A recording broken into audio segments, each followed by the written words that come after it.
Hello, this is Brian. I'm down at the packing bench to talk about a couple of categories that are often overlooked by eBay sellers. Now, there's a lot of this material out there, and as a retiree, an aging retiree, I encounter this more and more. You might come across it at a garage sale, you might come across it at a house clear out, an estate sale. I tend to come across it as new product at industrial and commercial auctions. First one, this one happens to be a brand called Drive. They make an awful lot of the health items for aging people. This one happens to be a mattress cover, but they make wheelchair seat cushions, they make wheelchair feet, they sell wheelchairs, they sell walkers, they sell an awful lot of equipment related to getting older, aging, perhaps taking an injury. You'll see a lot of the boots that people wear when they've injured their foot or had a surgery, wrist devices, items that go a little bit beyond just the bandages and ointments and lotions. So in this category, though, you'll find companies like this. McKeeson is another one, but they sell an awful lot of products that assist with aging and with medical injuries healing. And there can be good money in it. And often what happens is that the stuff is acquired either through the insurance providers or a hospital visit, and often it goes unused, or it's stocked in a greater quantity than the user needs. Like I say, in my case, I pick these up usually as large medical groups at commercial auctions. There might be a case, there might be a whole crate, there might be a mix of different items. But I take a look at them just like I do any other product line, and I say, how hard are they to ship? And this one is not. I'll slide 2 of these I'm shipping out today. I'll put them into a padded poly, and that's the way they'll go. It's an awful lot like shipping out a piece of new clothing. You just simply slide it into a bag and put a label on it. But in addition to ease of packing, your buy-in price is also important. You've got to make sure that either the sell-through rate is justified or the cost to acquire it, if it's going to be a long tail item on a shelf, is something you're willing to deal with. Because I got a dozen of these, and they are a slow seller. I believe I've got about half that group left. And what I did a while back was I changed them from a quantity of 1 to a quantity of 2 to make the shipping more appealing to buyers. So today I'll be shipping out a pair. And as I said, it doesn't take any more really to slip 2 of these into a padded poly than 1. Makes my listing more interesting to a buyer than someone charging a full shipping price for a single. Now these do come in sizes to match the mattress, but as long as you're not picking something that's really an odd size, it could be a twin, it could be a medical bed, could be a standard.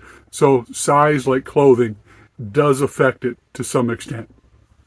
The second category, retail fixtures and displays. This one happens to be a commercial fixture for hanging bracelets and things on a retail counter. I got this with a very large lot several years ago, and I sold the bulk of it. Interestingly enough, I shipped it to Australia. There were all metal ones, there were taller ones and shorter ones. Like I say, I got a good group in when I purchased this.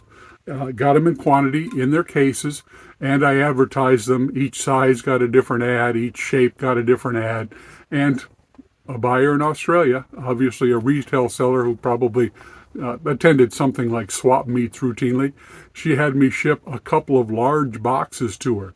So she paid good money for the product, which made me a profit, and she covered the shipping down under. I guess the product just wasn't available.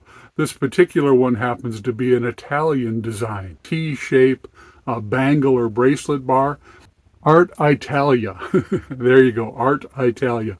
But like I say, I got these in cases, and then I just simply opened up the master cartons and offered to sell them singlies. Because as singles, even residential users might want one for their vanity, right? A retailer might want several. These turned out to be very good money because they're a very good quality. And quality for retail displays, important. Especially if you're going to use them at, say, the swap meet game. You want something that sets up quickly and lasts. month after month. You've got to be able to prorate the cost of a unit like this over long-term sales. All right, well, let me get these packed. I don't think there'll be anything unusual in packing them. This one, I'll just have to find the appropriate size box, put it in it after bagging it, and then padding out the box to make sure that nothing punches out through the side. Here are the two med bed covers, 3-pound packs. I didn't have a big enough padded envelope, so I bubbled them first and then put them in a poly. It's headed to Pennsylvania. So yeah, 2 more of these gone. Now for the bracelet stand, this one's going to Minnesota. I chose one of the older 8x8x8s because the boxes are made better than the ones eBay is currently selling.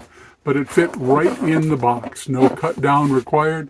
The stand simply went down to the bottom. I padded around the stem, put a little protection on the cross piece, and these are very well made. The box is very thick. It should have no problem. So yes, over the years I've sold a lot of commercial products. I've sold a lot of medical products, everything from crutches to canes to wheelchairs. I've parted out wheelchairs.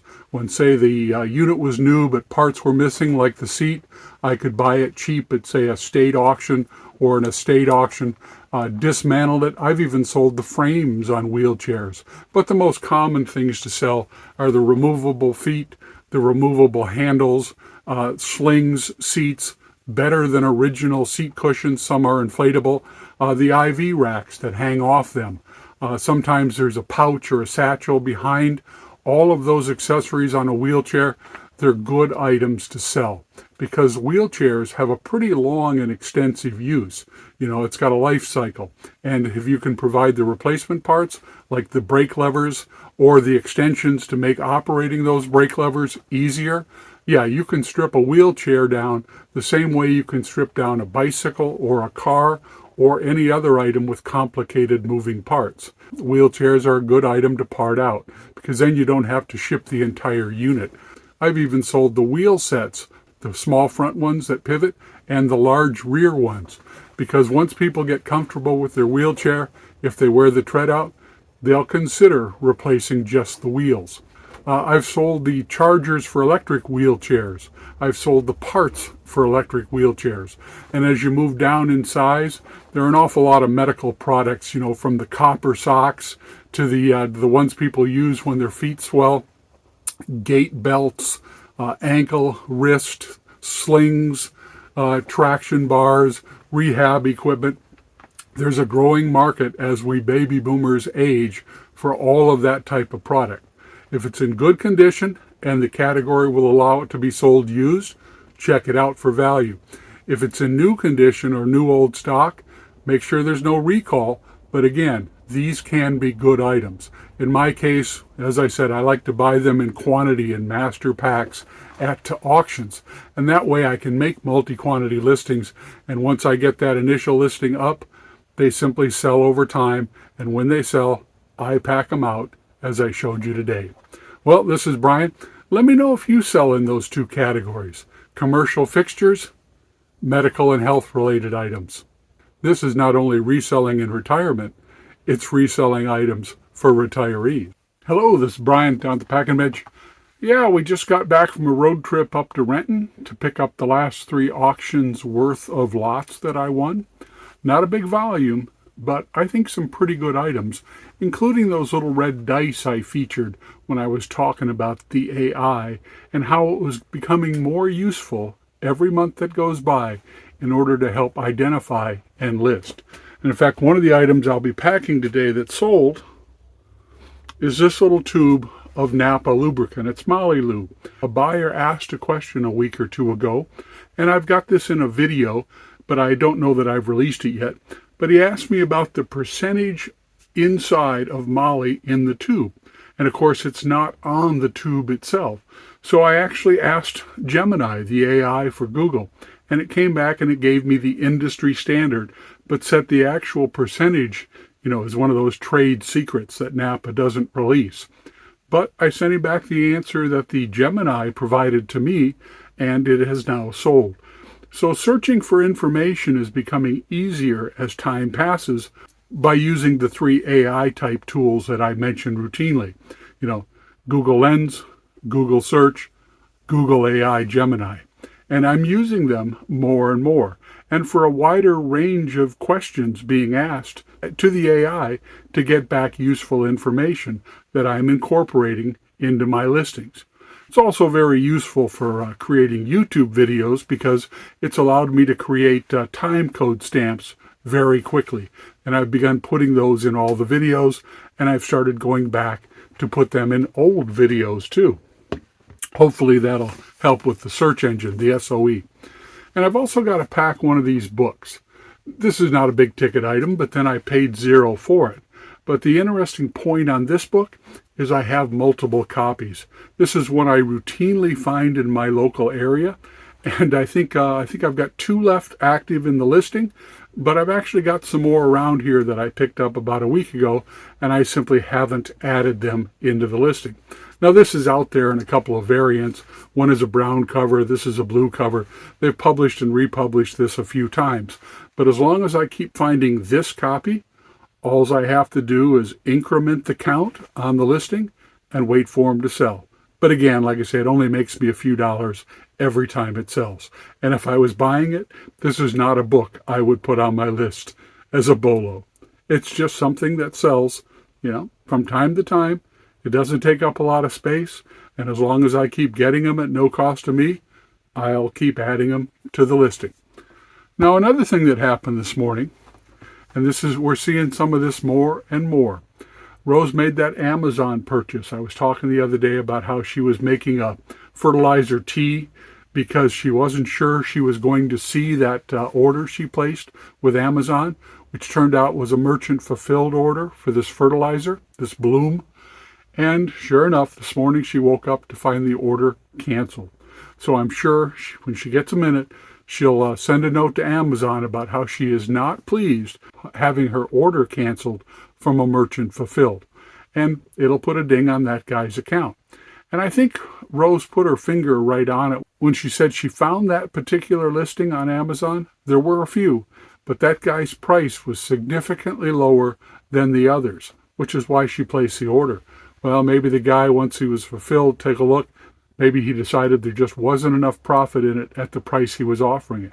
For me, if I find out that I've put up a listing with a typo, cheaper than I intended, or I transpose some numbers when I'm sending an offer to buyer, or the software helps me out and does it for me, yeah, I took about a $60 hit a few months back for that. And what I do is I ship them anyway. I'm more interested in keeping my stats up, keeping the account in good shape, not getting any negative feedbacks for failure to ship. And if I lose a little money, right, it happens. And I simply make sure as I'm working with that part of the software next time, I'm a little more careful. And that's what we learn as we go along. Now, when I ship out this tube, I will actually put it in a Ziploc, because this is Molly Lube. And if it were to be hit hard enough by a heavy enough package on top of it, it might bust a seam. So I will start by putting it in a thick, good quality Ziploc, and then I'll pat it, and then I'll probably put it in a box simply because of what it is. I don't want it to be crushed or broken open in transit. So I'll pat a box, probably cut down a 6 by 5 by 5 to about half height and ship it out that way. The book, I'll send it out in a poly, just as I always do. All right, it's a quick day today. When I get a chance, probably tomorrow or the next day, I'll show you what I picked up in Renton. Enjoy your day.